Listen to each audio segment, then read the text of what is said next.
Assalamualaikum warahmatullahi wabarakatuh. Pada hari ini kelompok 2 akan mempresentasikan hasil kerja kami mengenai aplikasi penjualan berbasis web, yaitu aplikasi penjualan baju dan sweater polos. Dengan mampro kami yaitu Bu Yeni Rokhayati, SSI, MC. Maka sebelum itu, izinkan kami memperkenalkan terlebih dahulu. Nama saya Teddy Rizaldi Simajuntak.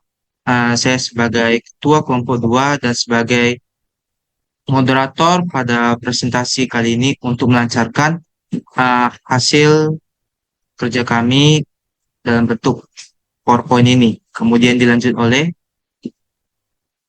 Saya Nasir Salahuddin selaku anggota kelompok ini.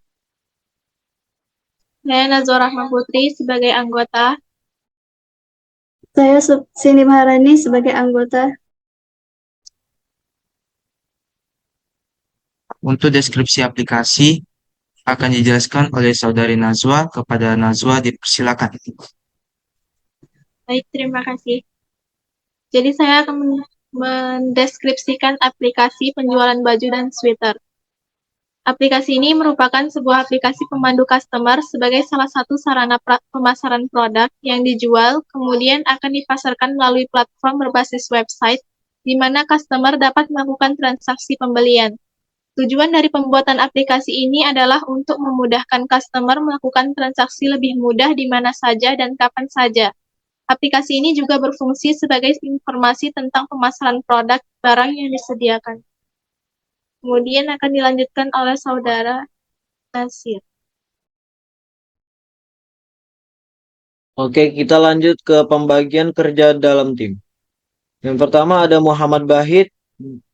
Dia membuat halaman utama dan mendesain web. Selanjutnya ada Nazwa Rahma Putri, membuat laporan, membuat PowerPoint dan flowchart. Selanjutnya ada Nasir Salahuddin, membuat halaman login, membuat flowchart dan wireframe. Oke, lanjut.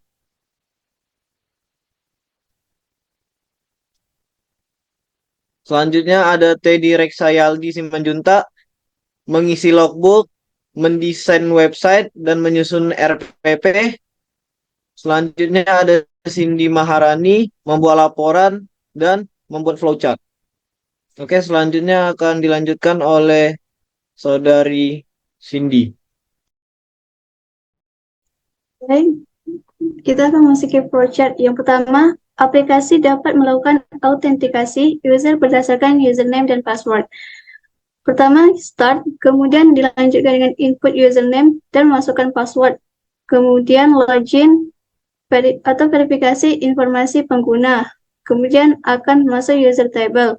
Jika login true, maka akan ke halaman utama dan selesai. Jika salah, maka akan lanjut ke username.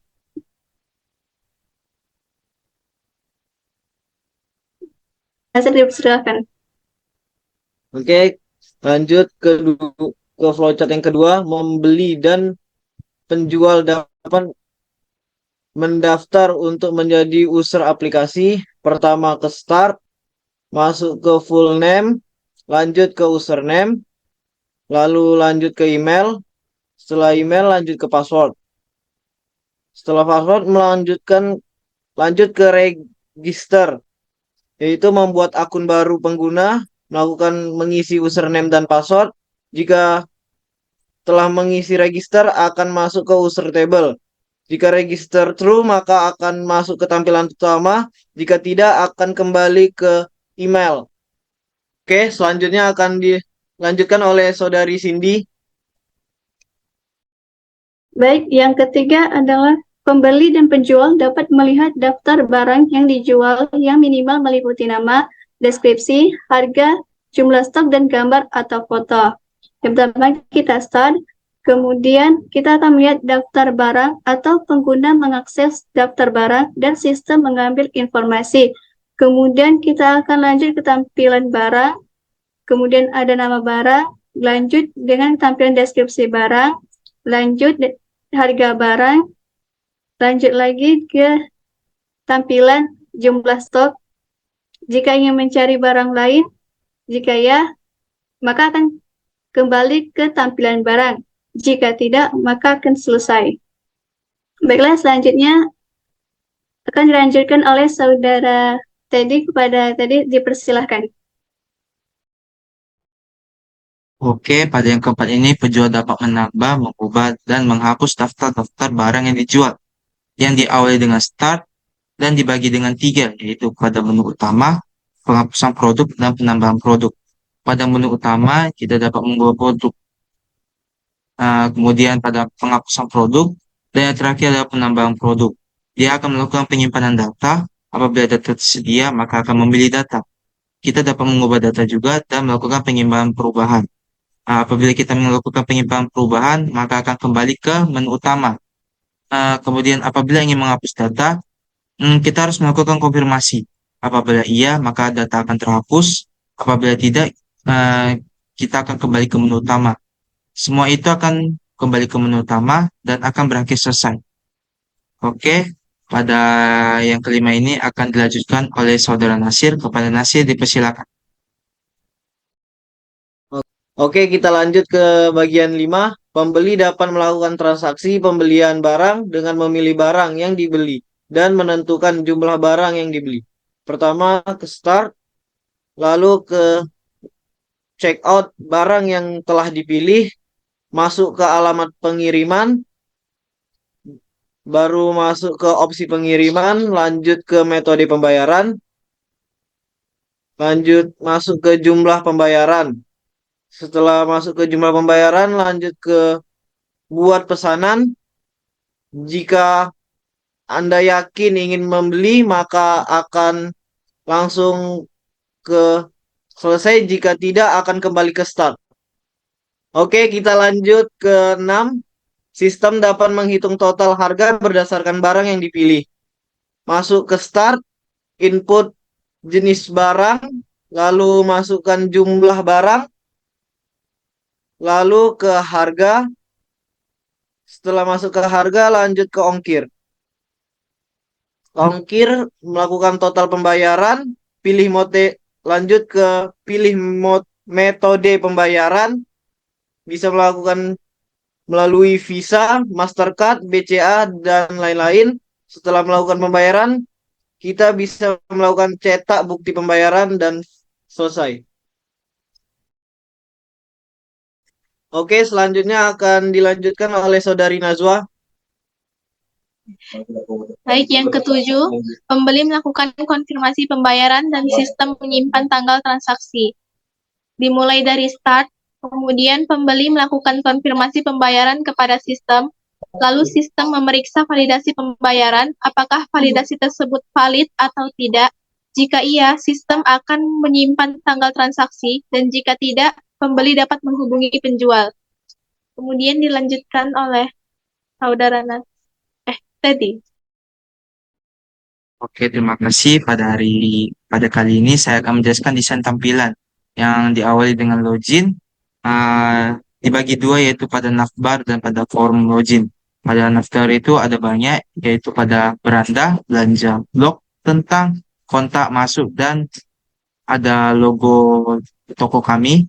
Untuk form itu bisa ada dibagi dua. Dia bisa masuk dan melakukan daftar ulang. Untuk masuk bisa tertera pada gambar di atas. Dia menggunakan email dan password, bisa menggunakan Facebook, Google, dan LinkedIn. Apabila ingin mendaftar ulang, maka akan muncul tampilan seperti ini. Dia disuruh menginput nama, email, dan password. Bisa juga menggunakan Facebook, Google, dan LinkedIn juga. Apabila sudah terisi, maka kita akan melakukan sign up dan akan muncul ke halaman utama. Untuk halaman utama ini, kita bisa melihat ada kata shop now. Apabila kita menekan shop now, akan muncul ke shop. Dengan tampilan shop seperti ini, kita menjual berbagai-bagai barang produk berupa baju dan sweater polos sesuai dengan nama, yaitu Monotone Wearables. Kemudian dilanjut ke blog produk. Untuk blog produk ini menyediakan berbagai berita yang berkaitan dengan uh, produk yang akan dijual belikan, yaitu kaos dan sweater polos. Setelah itu kita muncul ke tentang. Untuk tentang ini mengenai logo serta toko kami. Lanjut ke wireframe yang akan dijelaskan oleh Saudara Nasir. Kepada Nasir dipersilakan. Oke, terima kasih. Oke, kita lanjut ke wireframe. Wireframe adalah membuat rancangan struktur untuk website dan aplikasi. Merancang kerangka garis besar untuk aplikasi atau website dikenal sebagai wireframe. Ini adalah contoh wireframe halaman home website kami. Oke, selanjutnya. Ini masih termasuk halaman home kami ya. Oke, lanjut. Ini masih halaman home. Oke, lanjut. Oke, selanjutnya akan dijelaskan oleh Saudara Teddy. Oke, terima kasih kepada Nasir. Untuk rencana tahapan selanjutnya ini kami melakukan pengimplementasi basis data, database design menggunakan MySQL atau PHP MyAdmin. Ini termasuk pada backend yang mengharuskan kita menyimpan database pada penjualan kita. Kemudian dilanjut dengan logbook, yaitu berbagai kegiatan agar kegiatan pembuatan website ini berjalan dengan lancar. Yang pertama akan dilakukan planning, yaitu menyusun anggota kelompok, serta membuat judul proyek yang menjadi dasar untuk membuat mini PBL, yaitu membuat aplikasi berbasis web untuk menjual barang. Dengan progres tentu sangat kecil, yaitu 5%. Kemudian dilanjut membuat RPP. RPP ini adalah kepanjangan dari rancangan pelaksanaan proyek untuk mempermudah pengerjaan mini PBL kami, serta dosen mengetahui rancangan serta hasil proyek yang kami kerjakan dengan progres sebesar 10%. Kemudian dilanjut dengan pembagian job desk, membuat deskripsi aplikasi yang akan dirancang dalam bentuk flowchart serta menentukan tools apa yang digunakan dalam pengerjaan proyek nantinya. Outputnya itu yaitu format perencanaan proyek dengan progres sebesar 15%. Kemudian dilanjut membuat alur flowchart, pada sistem penjualan aplikasi berbasis web ini agar kita mengetahui alur apabila kita ingin membeli, mengedit, serta menghapus produk. Tetapi flowchart ini belumlah sempurna, maka progres yang dihasilkan sangat kecil, yaitu 18%.